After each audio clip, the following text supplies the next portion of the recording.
6 months after his wife walked out with the prenup she had written herself, Marshall Osei was sitting on a bench in Marcus Garvey Park with $3.200 left to his name and nowhere to be. A woman pushing a food cart stopped in front of him. She said his name. He did not recognize her. She did not expect him to. But the meal she was about to serve him would dismantle a $400 million fraud and rebuild everything he had lost, starting with the one thing money had never bought him. She had been looking for him without knowing she was looking. The cart smelled like hot oil and onions caramelizing on cast iron and something underneath both of those things that had no name but felt like a kitchen you grew up in. The last time she had seen this man, he had $2.1 billion to his name and a wife on his arm. Now he was sitting on a park bench in Harlem with nothing. Marshall Osei was sitting on the third bench from the north entrance of Marcus Garvey Park in Harlem. He had been sitting there for 19 days. Same bench, same time, 4 in the afternoon, when the light came through the trees at an angle that made everything on the path look like it was trying to leave. He was 56 years old. He was wearing a charcoal suit that had cost $4.200 when he bought it. The jacket had not been pressed in weeks. The collar had gone soft. The shirt underneath was clean but wrinkled in the way that happens when you wash something in a sink and hang it on a doorknob to dry. His shoes were Italian leather. The left heel was worn down on the outside edge from the way he walked. He had not shaved in 2 weeks. His hands were folded in his lap. He was not reading. He was not looking at a phone. He was looking at the path in front of him the way people look at things when they are not really seeing them. The food cart came down the path from the south entrance. It moved slowly. One wheel had a pull to the left that made the woman pushing it adjust her grip every few steps. The cart was steel and white, with a handwritten sign on the side: fried chicken, rice and beans, sweet tea. The letters were painted in red by someone who had taken their time with each one. The woman pushing it was Nadine Thibodeau. She was 44 years old. She wore a white apron over a dark shirt, and her hair was tied back with a cloth the color of cayenne. She had been selling food in this park for 3 years. She knew the regulars. She knew the bench sitters. She knew the ones who had money and the ones who did not, and she fed both because that is what her grandmother had done, and that is what she was going to keep doing. She saw the man on the third bench, and she slowed the cart. She did not stop right away. She looked at him. She looked at his hands. She looked at the suit. She looked at his face. She stood still for a moment, with both hands on the cart handle, and did not move. She knew that face. She had seen it once, 10 years ago, on a sidewalk in New Orleans, on a day when she had $40 left and a daughter who had not eaten since the morning before. She had seen that face step out of a black car and walk toward her folding table and order a plate of food and eat it standing up on the curb like it was the best thing he had tasted in years. She said his name. Not loudly, not like a question. She said it the way you say a word you have been carrying for a long time and finally have a reason to put down. He looked up. He did not recognize her. She did not expect him to. She had been one meal on one sidewalk on one afternoon a decade ago. He had been the man who changed her life with a handwritten note and $14,000. He never asked to be repaid. She pulled a container from the cart. Fried chicken, rice, beans. She set it on the bench beside him. She did not explain it. She did not say anything else. She just set it down and stood there. He looked at the container. He did not open it. He sat with it beside him, the way you sit, with something you are not sure you deserve. The last time Nadine had cooked for Marshall Osei was 10 years ago on a sidewalk in Treme, New Orleans, when she had $40 to her name and a daughter who had not eaten since the morning before. She did not forget. She had spent 10 years not forgetting. Marshall Osei grew up in a 2-bedroom apartment on Halsey Street in Bedford-Stuyvesant, Brooklyn. His father, Eugene Osei, had come from Accra, Ghana in 1971 with a trade certificate in plumbing and $600 in a cloth pouch his mother had sewn into the lining of his suitcase. Eugene got work within 2 weeks. He never stopped working after that. Marshall's mother died when he was 9. Pneumonia that started as a cough she said, was nothing and turned into something that filled her lungs in 11 days. Eugene did not remarry. He did not slow down. He worked 14 hours a day, fixing pipes and toilets and boilers in buildings across Brooklyn, and came home every night and made dinner and checked Marshall's homework at the kitchen table with pipe grease still under his prom fingernails. The kitchen table was where everything important happened in that apartment, where Eugene told Marshall about Ghana, where he explained how money worked, where he showed him the pay stubs and the bills side by side every month and said, this is what comes in and this is what goes out, and the difference is what keeps you alive. Marshall learned to read a balance sheet before he learned to drive.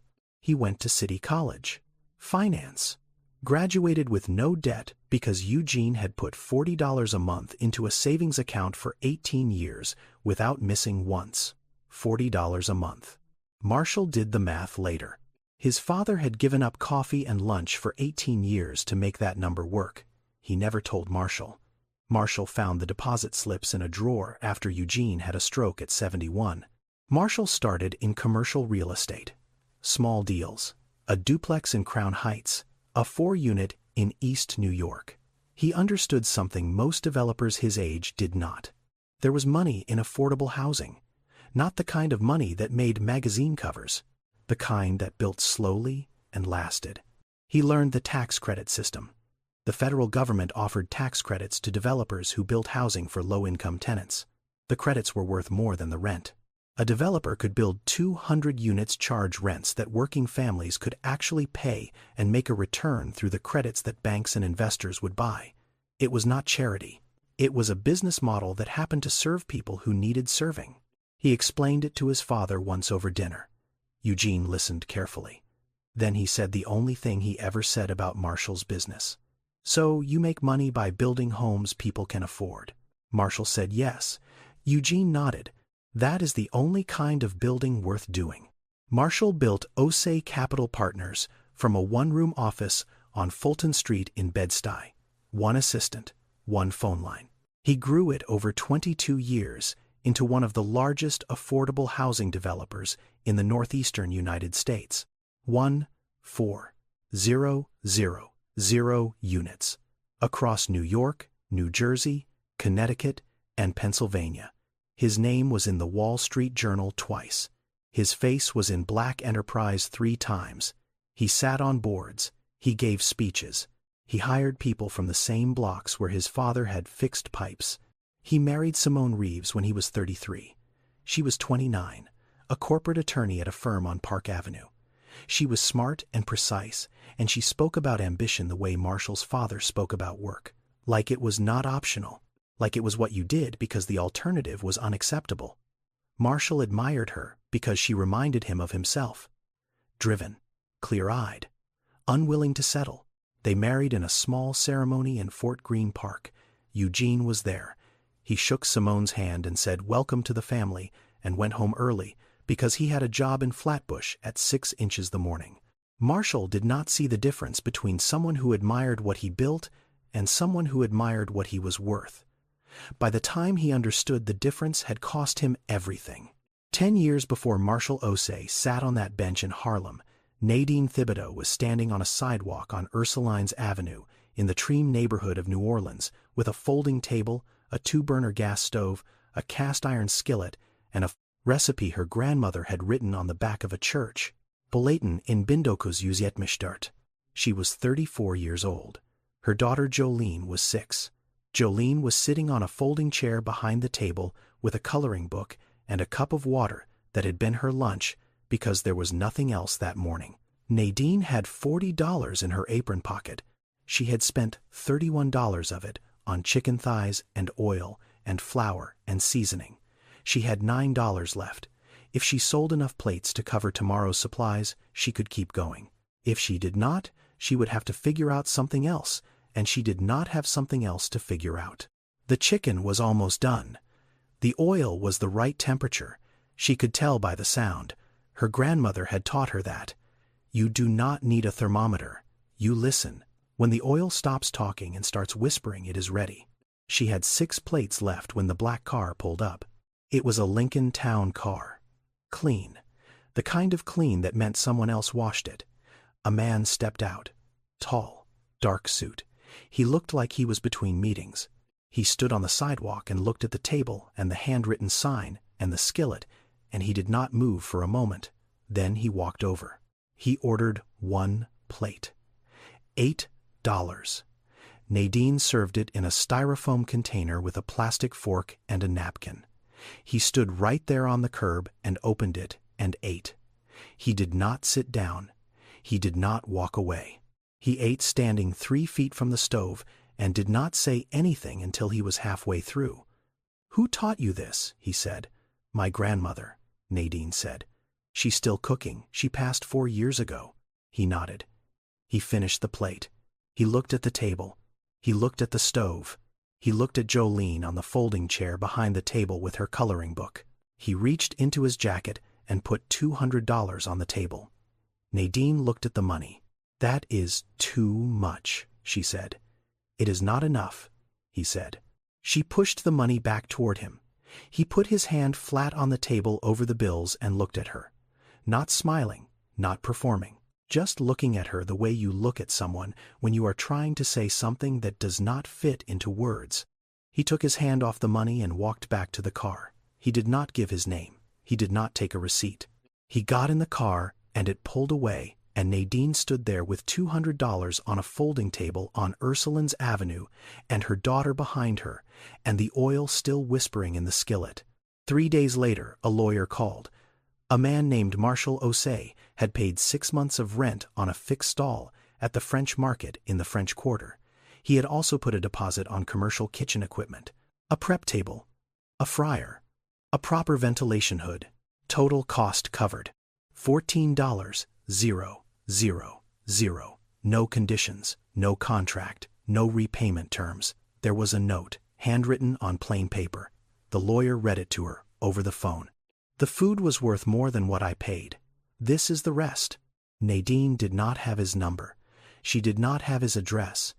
She had a note and a stall at the French Market and equipment she could not have afforded in 5 years of saving. She kept the note. She folded it into a square and put it inside the recipe her grandmother had written on the back of that church bulletin. She carried both for 10 years. She never saw Marshall Osei again. She did not know where he lived. She did not know the name of his company. She had a face and a voice and a handwritten sentence and 10 years of remembering what it felt like when someone believed your food was worth more than what they paid. She did not forget. She built everything that came after on the foundation of not forgetting. Vernon Ashford joined Osei Capital Partners in 2012 as Chief Financial Officer. He was 42 years old. He had spent 15 years in commercial real estate finance, and he understood capital structures the way a locksmith understands doors. Every lock had a mechanism. Every mechanism had a weakness. Vernon had built his career on knowing where the weakness was. Marshall hired him because the company had outgrown what Marshall could manage alone. 1,400 housing units. $380 million in assets under management, federal tax credit allocations, state compliance requirements, bank relationships across 4 states. Marshall needed someone who could handle the numbers while he handled the buildings and the people and the communities those buildings served. Vernon handled the numbers. He handled them carefully. He handled them in ways Marshall did not fully see. It started in 2018. Vernon began redirecting development capital away from affordable housing projects and into luxury condominium developments in Manhattan and Westchester County. He did not tell Marshall. He did not need to. The corporate structure gave the CFO authority over fund allocation within approved project categories. Vernon created new project categories. He approved them himself. He filed the paperwork under names that sounded like the affordable housing work Marshall had always done. Harlem Gateway, East River Commons, names that suggested community. The projects behind those names were $2 million condominiums for people who had never set foot in the neighborhoods the names came from. Vernon used Osei Capital's credit lines to finance these developments. He secured bank loans against the company's existing portfolio. And, buried inside the loan covenants, were personal guarantee clauses that tied Marshall's name and personal assets to the debt. Marshall signed the annual filings. He read the summaries Vernon prepared. He did not read the covenants. He did not read the guarantee clauses. He trusted his CFO. That is what you do when someone has managed your money for 10 years, and every number has always been right. When the luxury market tightened in 2023, the condominiums did not sell. The loans came due. The banks called the guarantees. Marshall's personal assets, the house in Greenwich, Connecticut, the investment accounts, the retirement fund, all of it was collateral for debt he had not known he was carrying. Vernon had moved his own assets into his wife's name 2 years before the market turned. His exposure was zero. Marshall's exposure was everything. The lawyers explained it to Marshall in a conference room on a Tuesday afternoon. They used words like leveraged exposure and personal guarantee liability and cross-collateralization. What they meant was that Vernon had used Marshall's name to borrow money Marshall did not know about for projects. Marshall had never approved, and now every dollar Marshall had ever earned was owed to banks that did not care how it happened. Marshall lost Osei Capital Partners.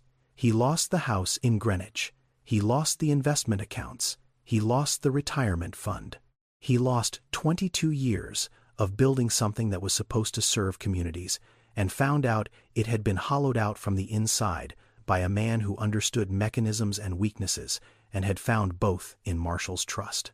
Simone filed for divorce 11 days after the company collapsed. She did not ask Marshall how he was doing. She did not ask what had happened. She called her divorce attorney before she called her husband. The prenuptial agreement she had drafted herself 18 years earlier protected everything she had brought into the marriage and everything she had earned independently. She had written that document when they were in love. She had written it like a lawyer, not like a wife. The difference became clear the morning she served the papers. Dorian Osei, 24 years old, MBA from Columbia, called his mother first. He did not call his father. Simone controlled the educational trust she had set up for Dorian when he was 3. The trust held $1.8 million. Dorian understood where the money was. He chose accordingly. He did not call his father for 4 months. Marshall walked out of the house in Greenwich with 1 suitcase, a rental car, $3,200 left in a personal checking account that Vernon's restructuring had missed because it was too small to notice. Everything else was gone. The company, the house, the accounts, the wife, the son, the name that had once meant something in every room he walked into. He drove to New York. He checked into a rooming house on 125th Street in Harlem, $180 a week. He did not know anyone in the building. He did not know anyone on the block. He had spent 22 years building affordable housing and had never once sat inside a room that cost $180 a week and felt like it. He had built homes for thousands of families. Now he was paying weekly for a bed and a sink and a window that looked out onto a fire escape. The room on 125th Street was on the 3rd floor of a building that had been a boarding house since 1986. The hallway smelled like floor cleaner and something fried from 2 doors down. The room itself was small, a single bed pushed against the wall, a dresser with 1 drawer that stuck, a window that looked out onto a fire escape and across the alley to another window where someone had taped a bedsheet as a curtain. The bathroom was shared. Down the hall. 2nd door on the left. The shower had 2 temperatures, cold and almost cold. The walls were thin enough that Marshall could hear the subway pass underneath the building every 8 minutes. He counted. He had nothing else to count. He paid $180 a week. Cash. The landlord was a woman named Mrs. Okonkwo, who lived on the 1st floor and collected rent on Mondays in an envelope slid under her door. She did not ask questions. She did not make conversation. She took the envelope and nodded, and that was the transaction. Marshall did not eat on a schedule. Some days he bought a coffee and a roll from the bodega on the corner. Some days he did not eat at all, not because he could not afford to. He had $3,200. He could eat. He just did not think about it. Eating required deciding where to go and what to order. And those were decisions that belonged to a person who had a life organized around other decisions. Marshall did not have those other decisions anymore. He walked to Marcus Garvey Park every afternoon, same entrance, same path, same bench. The third one from the north side under a tree that gave shade until about 4:30 and then let the sun through in long strips across the pavement. He sat there from 3 inches the afternoon until the light changed. He watched the joggers, he watched the mothers with strollers. He watched the food vendors set up in the morning from his window and pack up in the evening from his bench. He had spent 22 years in rooms where people waited for him to speak. Conference rooms, board rooms, hotel ballrooms where his name was on the program, and 400 people sat in chairs, arranged in rows, waiting for him to tell them what he saw that they did not. He had been Marshall Osei. The name meant something. It opened doors, it filled rooms, it made phones ring. Now the phone did not ring. He checked it out of habit. There were no messages, no missed calls, no calendar notifications. The screen was empty the way a room is empty after everyone has left and nobody has come back. He did not know what to do with his hands. He did not know what to do with his hours. He had built a company that employed 340 people and managed 14000 homes. And now he sat on a bench and watched pigeons land on the path and take off again, and he understood for the first time that he had never learned who. He was without the company. The company had been the answer to every question. Who are you? What do you do? Why are you here?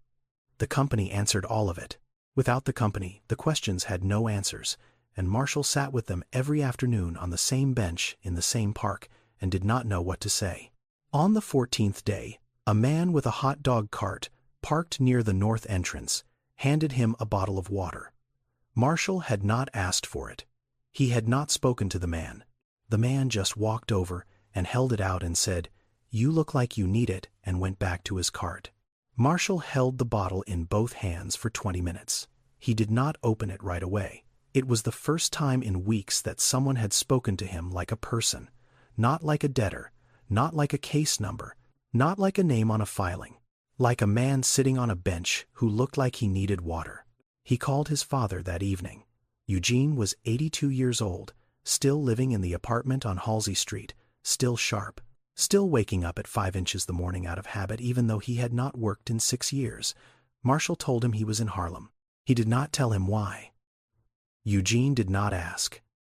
He asked one question. "You eating?" Marshall said yes. Eugene said, "Then you are fine." That was the whole call. He had been sitting on that bench for 19 days when the food cart appeared. You already know who she is. You already know who he is. But neither of them knew what the other had become. Nadine Thibodeau had not stayed on that sidewalk in Tremé. The stall at the French market that Marshall had paid for became the foundation of everything she built after. She ran it for 6 years. She hired 2 people. She built a lunch crowd that lined up before the market opened. Jolene grew up behind that counter, doing homework on a folding chair between the fryer and the register. Then Hurricane Ida came through in August 2021. The market flooded. The equipment was destroyed. The stall was gone. Insurance covered part of it. Not enough. Nadine spent 3 months cleaning up and filing claims and sleeping on her sister's couch in Baton Rouge before she made a decision.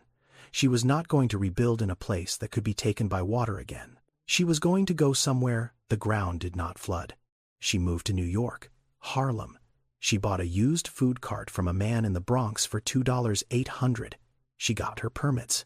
She started selling on 125th Street and in Marcus Garvey Park. The same food, the same recipe, the same chicken her grandmother had taught her and that Marshall Osei had tasted once on a sidewalk a decade ago. Jolene was 16 now, honor roll at Frederick Douglass Academy. She wanted to study biology. She wanted to go to college.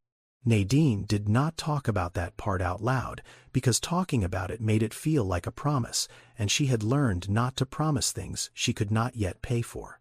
Nadine did not tell Marshall any of this the first day. She did not tell him the second day either. She set the food down. She said, "Same time tomorrow." He nodded. She came back. Day 2. A container of rice and beans and chicken. She set it on the bench.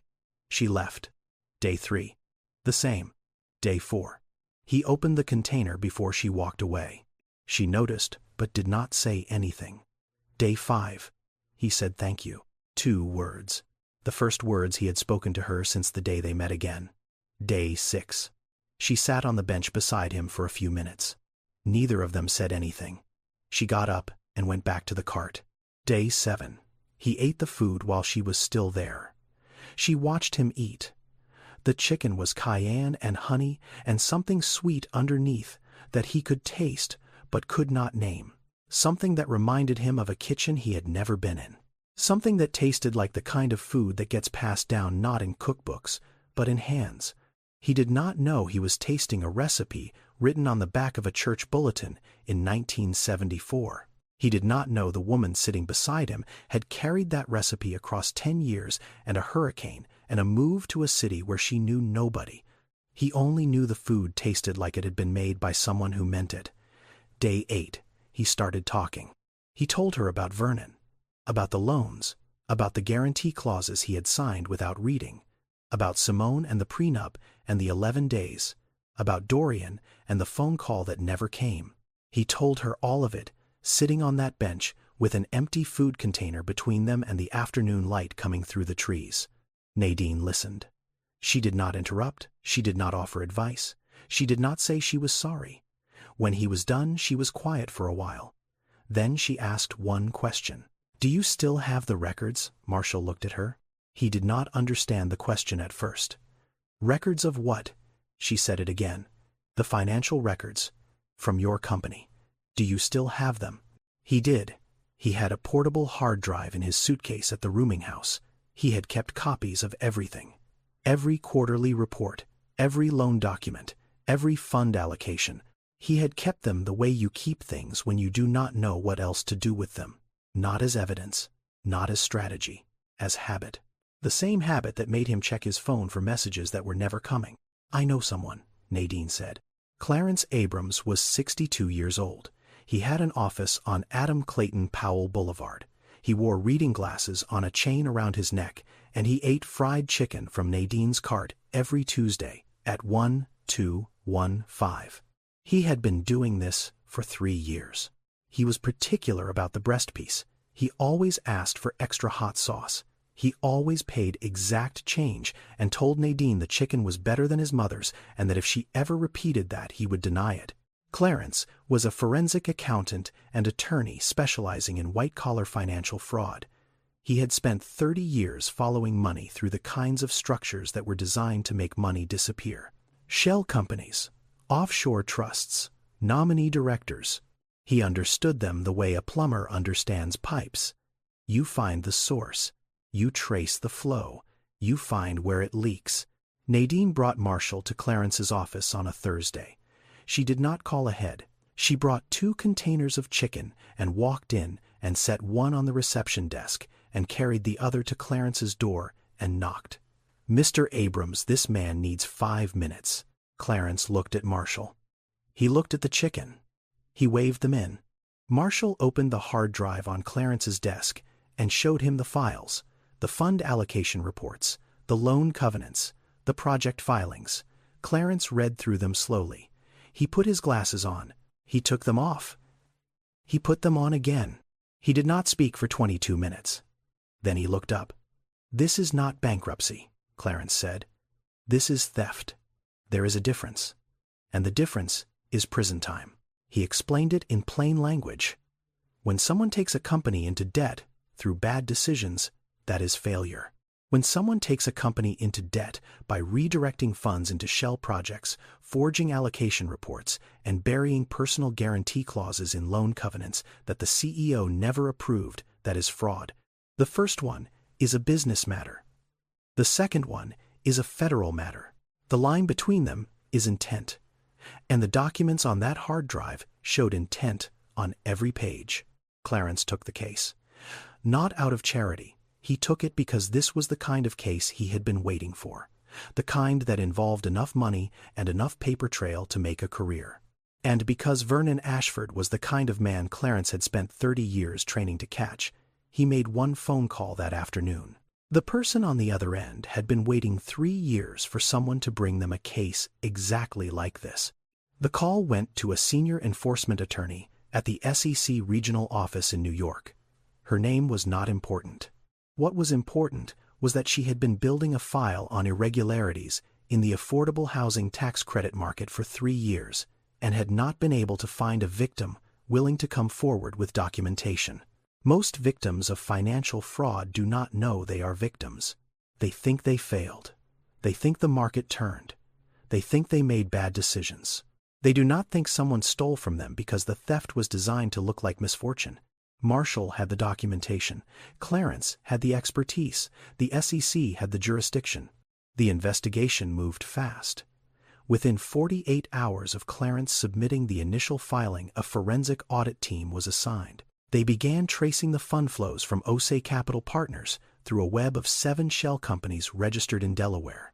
The companies had names that sounded legitimate: Northeast Development Holdings, Atlantic Community Partners, Harlem Gateway LLC. Behind every name was a mailbox and a registered agent, and nothing else. Vernon Ashford had moved $47 million through these entities over 5 years. He had used the money to purchase luxury properties in his wife's name and in the names of associates who existed only on paper. He had also convinced 3 other investors to pledge personal assets as collateral for developments that were never built. The total exposure across all victims was $180 million. The investigation reached Simone 6 weeks after it began. The forensic team found a trust. It had been created 4 years before the divorce. It was managed by Vernon. It held $2.3 million of Simone's personal assets. The trust was referenced in the prenuptial agreement she had written herself, the same prenup that protected her when she left Marshall. The connection was not proof that Simone had participated in the fraud, but it was proof that Simone knew Vernon, that she had entrusted her own money to him, that she had created a legal structure that kept her assets safe while her husband's assets were being used as collateral for loans he did not know about. The timing was not a coincidence. The structure was not an accident. Simone hired a criminal defense attorney 3 days after the SEC contacted her. She did not call Marshall. She did not call Dorian. She called a lawyer. Dorian found out through a news article, a brief item in the Wall Street Journal about an SEC investigation into Osei Capital Partners and related entities. He read the article twice. He saw his mother's name in the second paragraph. He saw the trust. He saw the dates. He sat with his phone in his hand for a long time.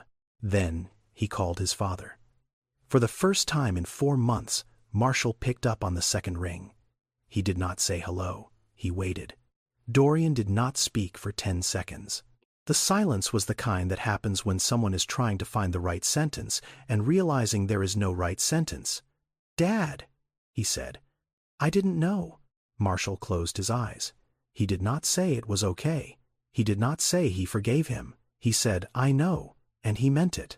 He had spent 22 years building housing for families, and he understood that the structures people build to protect themselves are not always the structures that keep them safe. Dorian had protected himself by choosing the parent with the money. It had been a calculation. Marshall did not blame him for the math. He blamed himself for building a life where the math was all that was left to do. Simone Reeves had hosted a Saturday brunch at her apartment on the Upper West Side every month for 9 years. 12 women, same table, same caterer, same flowers in the center, peonies in spring, dahlias in fall. She sent the invitations by email on the first Monday of every month, and the replies came back within hours. Always yes, always 12.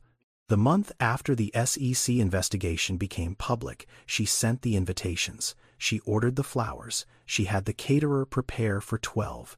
She set the table herself that morning. 12 plates, 12 glasses, 12 linen napkins folded the way she had learned from a magazine 15 years ago. Nobody came. Not one reply. Not one apology. Not one message saying something came up. 12 empty chairs around a table, set for 12. Simone sat at the head of that table for 40 minutes before she stood up and began clearing the plates herself. The New York State Bar Association opened a review of her license 3 weeks after the SEC filing. The trust she had created with Vernon as manager was not illegal on its own, but the timing and the structure raised questions that her firm did not want to answer on her behalf. Whitfield and Associates, where she had been a partner for 11 years, released a statement that said Simone Reeves was no longer affiliated with the firm. They used the word affiliated, the way you use a word when you want to make it sound like the person was never really there in the first place. Her license was suspended, pending investigation. Not revoked, suspended. The difference mattered legally. It did not matter practically. No client would retain an attorney whose name appeared in a federal fraud case filing. The phone stopped ringing the same way Marshall's had. Slowly at first, then all at once. Vernon Ashford was arrested on a Wednesday morning in his office on Park Avenue. He was wearing the same suit he had worn to a charity gala the Saturday before. He was escorted out through the lobby. The receptionist watched. The security guard held the door. A photographer from the Journal was already on the sidewalk. Vernon did not look at the camera. He looked at the ground the way people look at the ground when they are calculating what comes next, and realizing the calculation has stopped working. Simone called Marshall on a Thursday evening. His phone lit up on the counter in Nadine's kitchen, where he had been helping prep for the next morning. He saw the name on the screen, Simone Reeves. He looked at it for a long time. The phone rang 6 times. He did not pick up. Not because he was angry. He had been angry months ago. The anger had come and stayed, and then left the way weather leaves. What replaced it was not forgiveness. It was not bitterness. It was nothing. He had nothing left to say to her. Not because she had hurt him. She had. But because the person she had hurt no longer existed. The man who needed Simone's approval. The man who confused admiration with love. That man had disappeared somewhere between the bench in the park and the food cart and the 7 days of silence that Nadine had given him without asking for anything in return. He put the phone face down on the counter and went back to chopping onions. Simone was not a villain. She was something harder to name than that. She was a woman who had married a version of a man, and when that version disappeared, she did not know how to stay. She had never loved Marshall. She had loved what Marshall represented. The rooms he opened, the tables she sat at because of his name, the version of her own life that his success made possible. When the success was gone, there was nothing underneath to hold her there. That was not cruelty. That was emptiness. And emptiness is its own punishment because nobody has to deliver it. It just arrives. Marshall started working at the food cart on a Monday. Nadine did not ask him to. He showed up at 5 inches the morning when she was loading the cart and started carrying trays without saying anything. She looked at him. She did not say no. He did not know how to fry chicken. He did not know the oil temperature. He did not know how long to let the flour sit before dredging. Nadine showed him once. Then she let him fail. He burned the first 3 pieces. She threw them out without comment. He got the 4th one right. She nodded. That was the entire training program. The food cart operated under a mobile food vending permit from the New York City Department of Health. The permit cost $200 every 2 years, but the wait list was 10 years long. Nadine had bought hers second-hand from a vendor who retired. She paid $18,000 for the permit alone. The cart itself was another $2,800. Insurance, propane, supplies.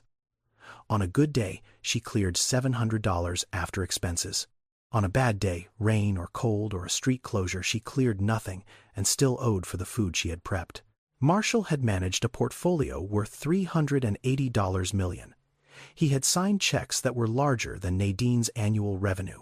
He had sat in rooms where people discussed deals worth more than every food cart in New York City combined. And he had never once understood what it took to earn $700 standing over a fryer in 90-degree heat on a Harlem sidewalk for 11 hours.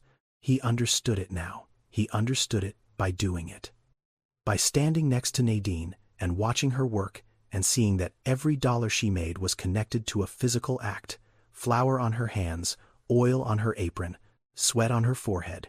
There was no spreadsheet between her effort and her income. No abstraction, no leverage. Just a woman and a skillet, and a line of people who came back because the food was real. Street food vendors in America are among the most resilient small business operators in the country. They survive weather and permits and competition and theft and equipment failure, and they do it on margins that would make a Wall Street analyst walk away from the table. Nadine was one of 5300 permitted food vendors in New York City. She earned her living in one of the most competitive sidewalks in the world, and she did it every single day. Jolene came to the cart after school most days. She sat on an overturned crate and did her homework while the line formed.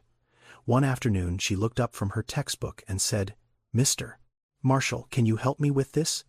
It was a personal finance assignment: budgeting, income and expenses, savings goals. The kind of assignment that teaches 16-year-olds what money means before they have any. Marshall sat down on the crate next to her.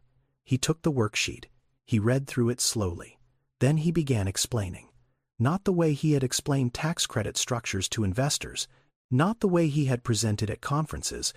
He explained it the way his father had explained money to him at the kitchen table on Halsey Street. This is what comes in. This is what goes out. The difference is what keeps you going. He spent 45 minutes on that worksheet. He drew diagrams on the back of a napkin. He used Nadine's cart as an example. Revenue, cost of goods, fixed costs, variable costs, profit margin. He made it real. He made it specific. He made it something a 16-year-old could hold in her hands and use. He had never done that for Dorian. He had paid for Dorian's education. He had funded Dorian's MBA. But he had never sat down beside his son and explained how money actually worked in a voice that was patient and slow and meant for one person. He had been too busy building, too busy managing, too busy being Marshall Osei to be Dorian's father. He sat on that crate next to Jolene and taught her what his own father had taught him and what he had failed to teach his own son. And he understood for the first time that the note he had written 10 years ago was more true than he had known. The food was worth more than what I paid. It was worth more than $14,000. It was worth more than $2.1 billion. It was worth a second chance at learning what mattered. Nadine had given him a plate of chicken. He had given her a stall at a market. And now, 10 years later, she had given him something no amount of money could purchase. She had given him a reason to get up in the morning that had nothing to do with a balance sheet. The restitution came through on a Friday. Clarence called Marshall at the rooming house and told him to come to the office. Marshall walked from 125th Street to Adam Clayton Powell Boulevard, 12 blocks. He could have taken a cab. He walked. He had gotten used to walking. Clarence had a folder on his desk. Inside was a summary from the federal receiver. Vernon Ashford had been convicted on 14 counts of wire fraud, 6 counts of securities fraud, and 3 counts of money laundering. His assets had been seized and frozen. The total recovery from all seized assets was $61 million, distributed across all identified victims based on documented losses. Marshall's share was $23 million. Clarence explained the math. The total documented fraud was $180 million across multiple victims. Full restitution was not possible. It never is in cases like these. The money gets spent. The money gets hidden. The money gets moved to places where the law cannot reach it fast enough. $23 million from $180 million was better than most fraud victims ever see. Most get pennies on the dollar. Most get nothing. Marshall sat with the number. $23 million. 3 years ago, that was the budget for the annual client dinner at his company. He had spent more than that on a single development project. It was not $2.1 billion. It was not close. But he was not the same man who had needed $2.1 billion. He was a man who had learned to fry chicken and chop onions and teach a 16-year-old how to balance a budget on the back of a napkin. $23 million to that man was something different. It was enough. He looked at Clarence. How much do I need to do what I am thinking of doing? Clarence leaned back. What are you thinking of doing? Marshall told him. Clarence sat with it for a while. He took his glasses off. He put them back on. That would work, he said. The building was on Frederick Douglass Boulevard, between 125th and 126th, a former garment warehouse. 3 stories, 12,000 square feet. It had been empty for 4 years. The owner was a holding company based in Connecticut that had been trying to sell it for 3 years at a price nobody in the neighborhood could meet. Marshall knew how to read a building. He knew how to read a market. He knew what a property was worth when the seller had been waiting too long, and the carrying costs were eating into the holding company's returns. He offered $1.4 million. The asking price was $2.1 million. The holding company took it within a week because $1.4 million now was better than $2.1 million that had not come in 3 years. He had the plans drawn up in 6 weeks, not by a corporate architecture firm, by a woman named Gail Okafor, who ran a small practice on Lenox Avenue and who understood what the neighborhood needed because she had lived in it for 30 years. The Thibodeau Osei Community Kitchen, a food hall on the ground floor with 14 vendor stalls, a shared commercial kitchen on the 2nd floor available to permitted vendors who could not afford their own equipment, a business incubator on the 3rd floor offering mentorship, accounting support, and access to small business banking for food entrepreneurs who had never had a bank account in their business name. The model was simple: low fixed costs for vendors, shared infrastructure, professional support for people who knew how to cook but did not know how to file taxes or negotiate a lease or build credit, the kind of support that turns a food cart into a food business, the kind of structure that Marshall had spent 22 years building in housing and had never thought to build in food. He showed Nadine the plans on a Tuesday evening. They were sitting at her kitchen table. Jolene was in the next room doing homework. Marshall unrolled the blueprints and laid them flat between the salt shaker and the napkin holder. Nadine looked at the plans. She looked at the layout. She looked at the name printed across the top of the page. She did not say anything for a long time. "You are putting my name on a building," she said. "Your food put me back on my feet," Marshall said. "Your name goes first. Thibodeau Osei. Not Osei Thibodeau. Her name first, his name second. The way it should have been from the beginning, because she was the one who had shown up with a plate of food and asked nothing in return, and that is the kind of thing that deserves to go first." Nadine looked at the plans again. She put her hand flat on the paper the way Marshall had put his hand flat on the table over the $200 on a sidewalk in Tremé 10 years ago. The same gesture. Different decade, different city, same meaning. Marshall established a scholarship fund for the children of food vendors in Harlem, small, $50,000 a year. Enough for 4 full tuition scholarships at CUNY colleges. Jolene was the first recipient. The acceptance letter came from Hunter College. Biology, pre-med track. She read it at the kitchen table. She looked at her mother. Nadine looked back at her daughter. Neither of them said anything. The letter sat on the table between them next to the blueprints and the salt shaker and the napkin holder. A kitchen table in a Harlem apartment where everything real was happening. Dorian Osei showed up on opening day. He did not call ahead. He did not text. He took the train from Penn Station to 125th Street and walked 4 blocks north to Frederick Douglass Boulevard and stood on the sidewalk outside the Thibodeau Osei Community Kitchen with his hands in his pockets and looked at the sign. His father's name was on it. Second, after Thibodeau. Dorian stood there for a while reading it.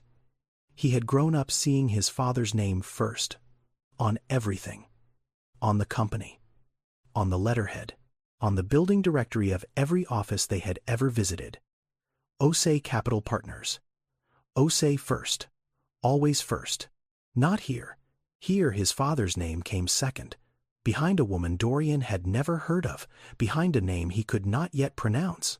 He stood on that sidewalk and looked at the sign, and understood something he had not understood 6 months ago when he chose his mother's money over his father's phone call. The man who needed his name first on everything was gone. The man inside this building had chosen to put someone else's name ahead of his own. That was not weakness. That was something Dorian did not have a word for yet. He walked in. The ground floor was full. 14 vendor stalls. The smell of frying oil and spices and rice and roasted peppers filled the room from wall to wall. People were eating at long communal tables. People were standing in line. People were talking to the vendors through the open windows of each stall, like they had been doing it for years, even though the doors had only opened that morning. Dorian found his father in the kitchen behind Nadine's stall. Marshall was wearing a white apron. His sleeves were rolled up.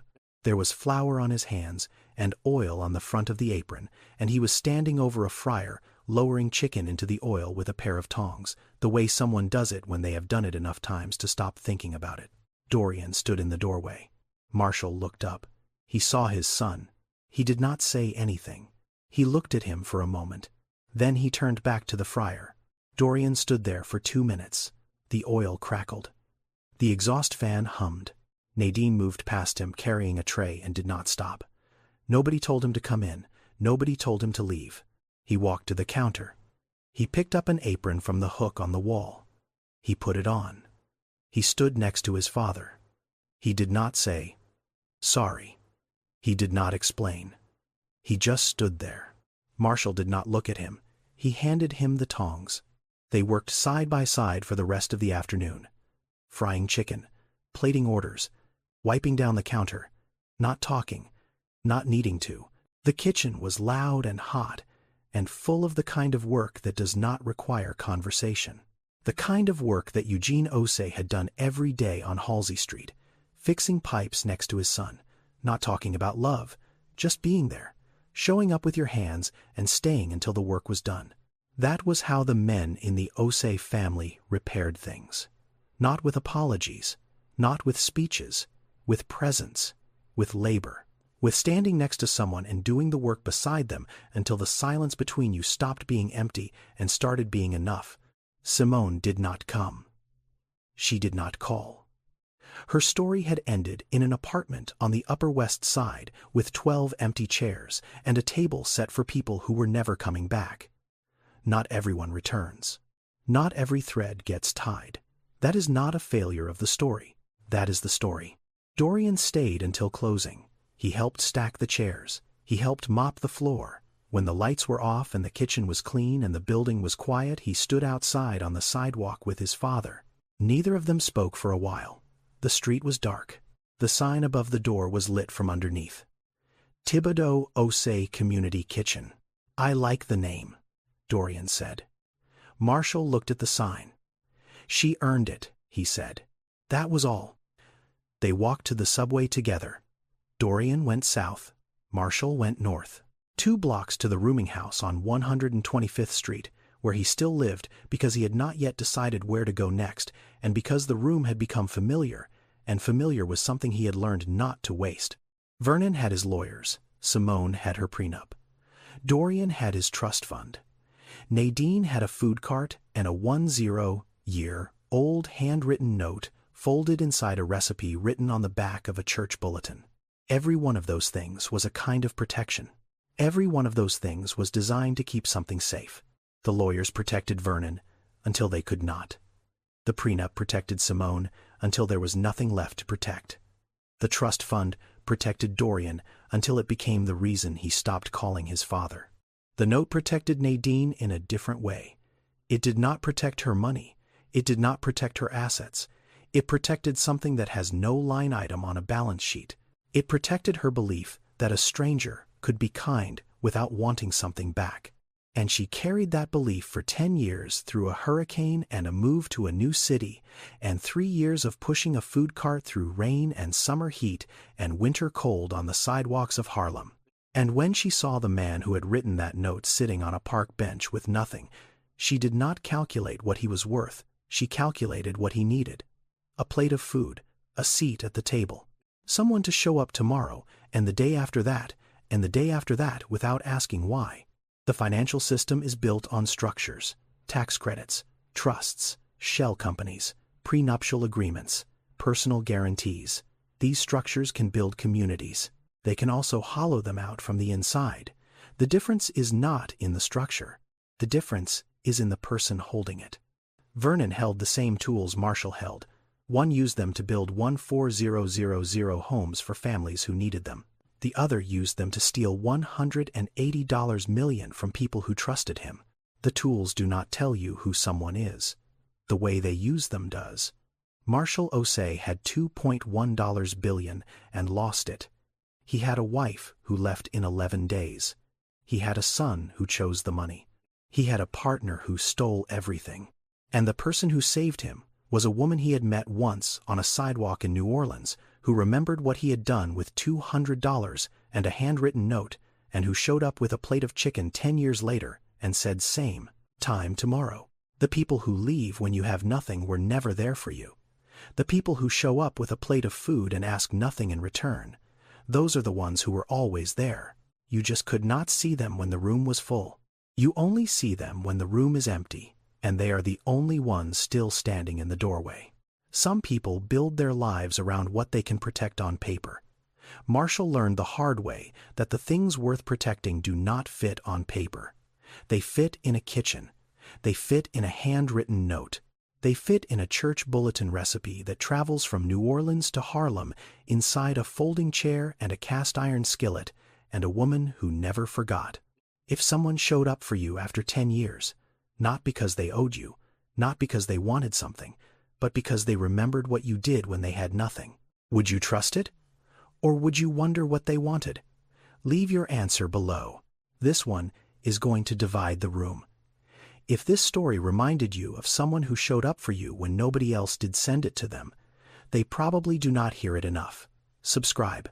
See you in the next one.